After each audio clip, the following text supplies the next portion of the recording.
Yeah. Yeah.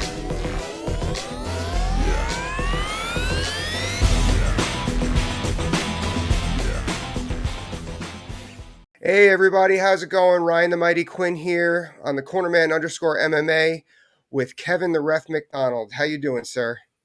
Great, thanks. Uh, I'm so happy to have you on. Before I forget, everybody, like, subscribe, share, leave your comments. Thank you. I always forget that.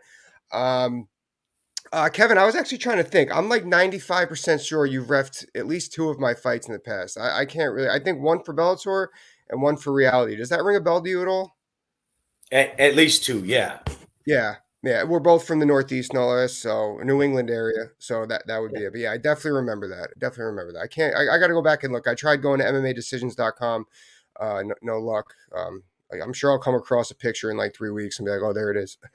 so, but Kevin, I wanted to have you on here. I was, as you know, I've been speaking a lot with a lot of the MMA commission leads. The goal of this project is to try to bridge the disconnect between fighters and coaches, which will eventually lead to the fans and the commissions. Always questions with people about how to become a mixed martial arts judge. I was talking with Mike, and he told me, or Mike Mazzulli, he was told me that you run certification courses up and down the East Coast, and I just really wanted to speak with you on that. Um, Sure. how does So someone? the How does first thing I just want to say, because it's a very go common misconception, and even right? commissioners mess this up all the time. Okay, The ABC, the Association of Boxing Commissions, we don't certify, and okay, what we do is we offer a course, whether it's MMA or boxing, referee, then you then possess the basics to apply with your local commission. People think that it's this certification, like, oh, I passed this guy's 1 day class, I can go ref the UFC now. And okay. so it's just, most people it doesn't, but for the trainers, it's like, certification. You actually, that was going to lead into one of my questions at the end, but I'm glad you hit on that. We'll touch that now. You kind of broke up there, but Cool. it's probably on my end. But I know you were saying that it's not necessarily a certification course. It's it's to gain the knowledge. Now, so once you take, like, in order to become a judge, become well. So okay. So do you have to get Yep. certified to become a judge? I'm sorry, I think I missed that when it got broken up. Sure. So a lot of people use the word certified, Okay. and the only person who ever certified officials was John McCarthy when he was doing commands. And it Okay. was John who was personally certifying someone through. But Got it. what everyone else is, they take where I'm an approved trainer for the Association of Boxing Commissions for MMA officials. So Okay. that means that I can referees and judges. If they pass my course, their name gets entered into the ABC database, showing that they possess the basic proficiency.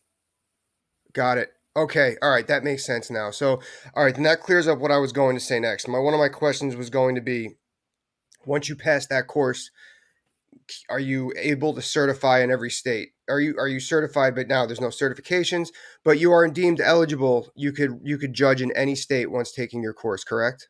So you could apply for licensure from Okay. any Yes. state commission or tribal. Right. All right. So that's where the certification thing, is important to us. Mhm.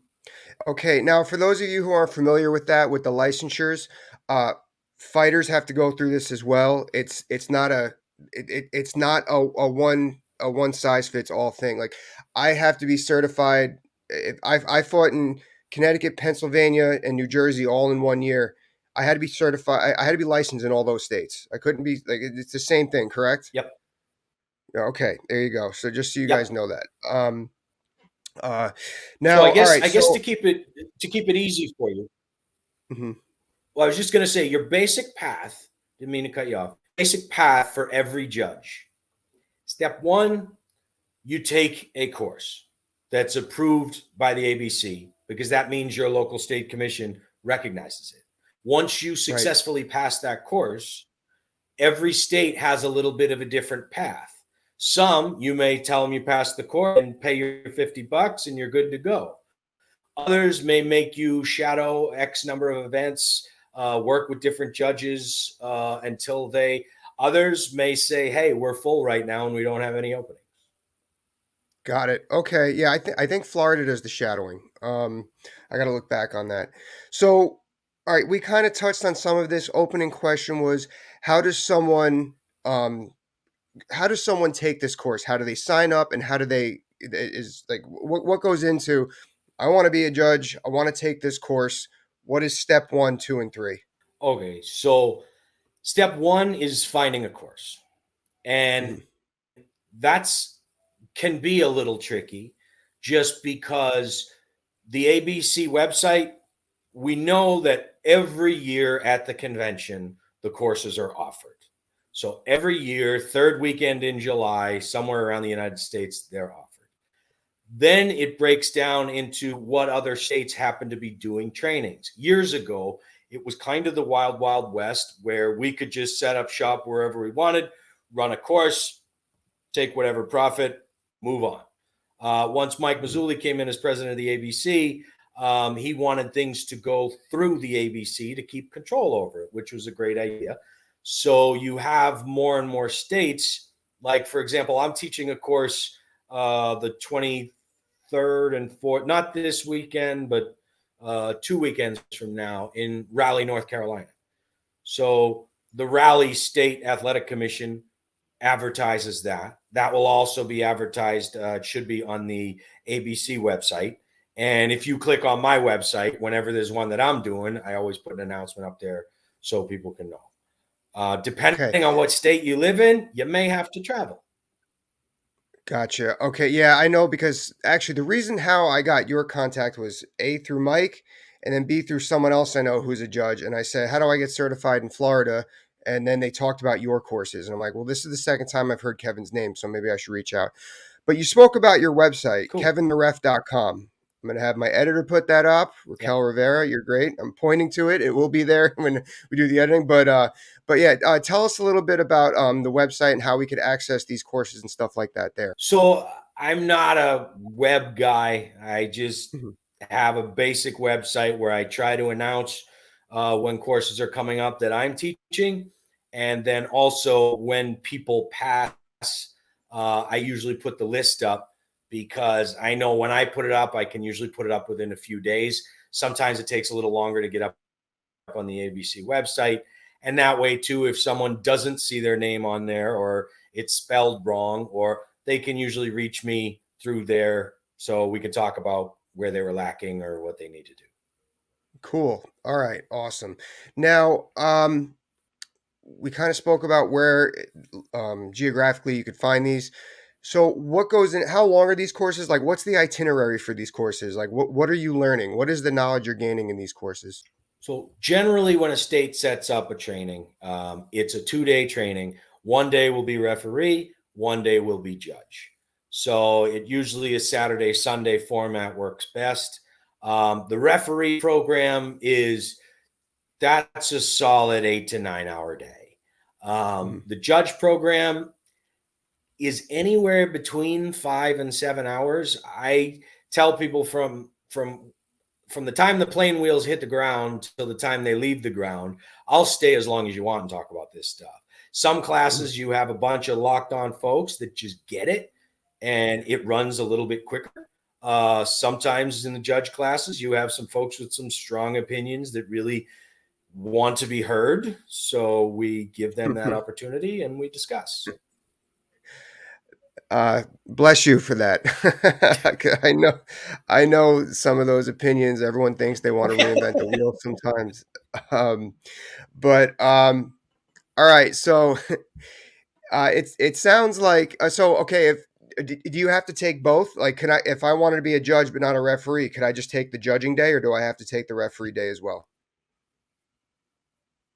Absolutely. Absolutely. You can just take the judge.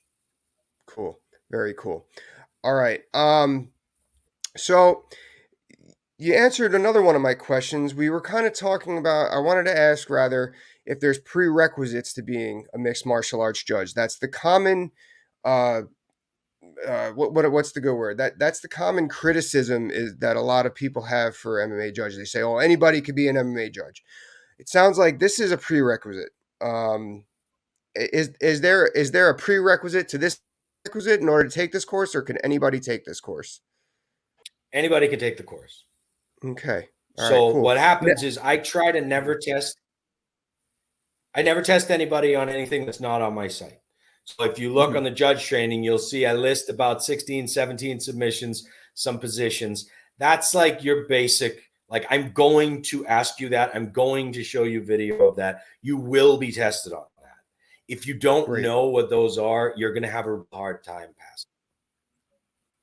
Yeah, I mean, I'm gonna look at that, but being someone who knows the sport, not the scoring so well, but the sport.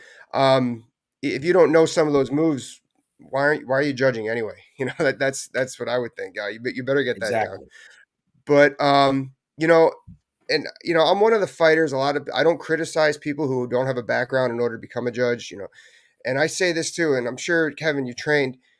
How many bums have walked into gyms and said, "I'm a professional fighter"? It's Right. that's what it comes down to. It's like yeah, anybody could become a judge, just like anybody could become a fighter.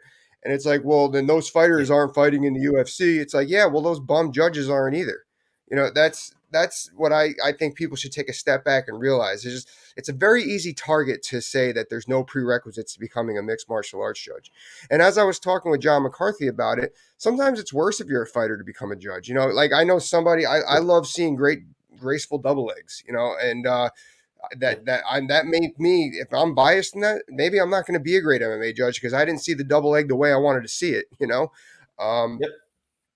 I don't know. I just as often as I criticize judging, there's a lot of stuff that I defend that I think people don't take into credit here, and that's one of the main ones. Um, that being said, is there any disconnect that you find a common disconnect between fighters, fans, coaches, and the judges that you see Well, on a weekly, monthly basis that you'd like to cover or explain right now?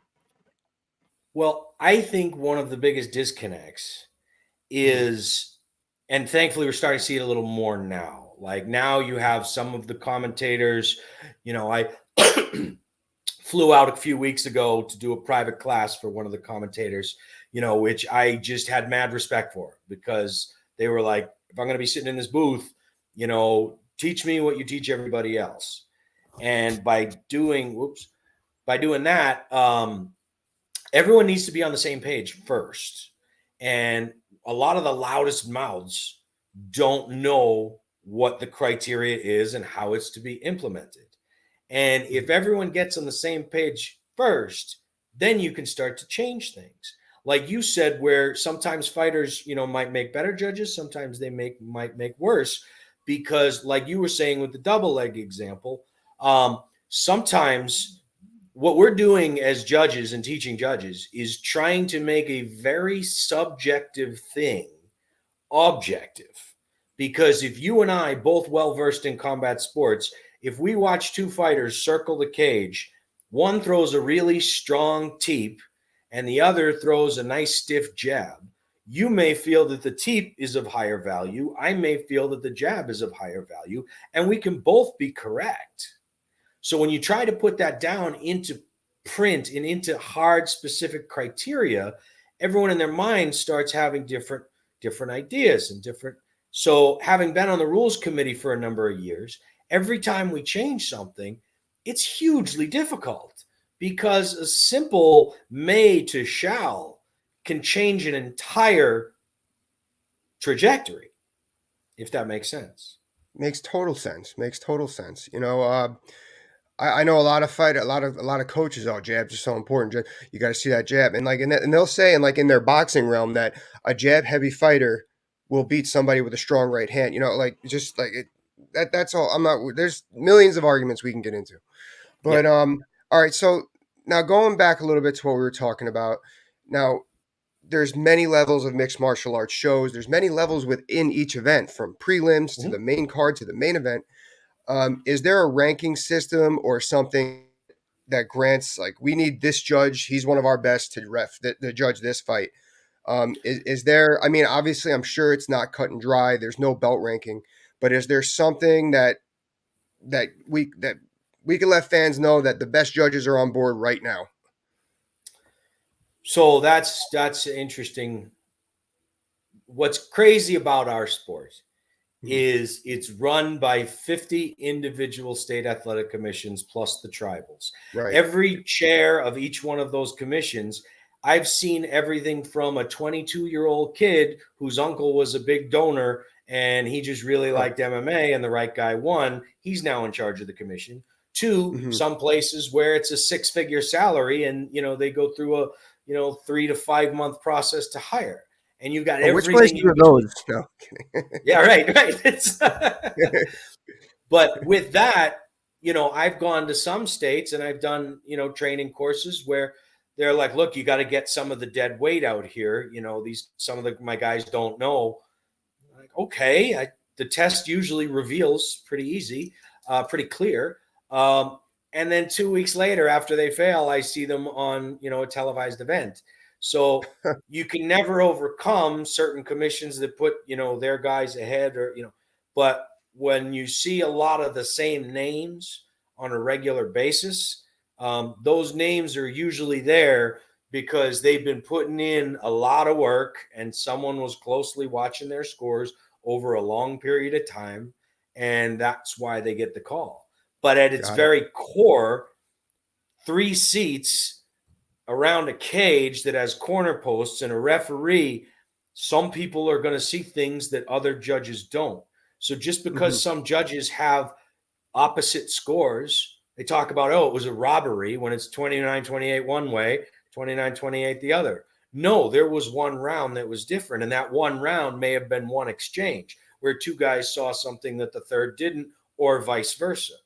So for the most part, the system works. But the promotion's job often is to build excitement. And if a fight's not that exciting, sometimes if the decision maybe didn't go that way, that becomes the excitement, and people are still talking about For sure, for sure. And one thing that when I had Big John on here, he explained how the judges they're not together. You guys they're in separate angles, so you could almost see a different fight, so to speak, from different angles. it.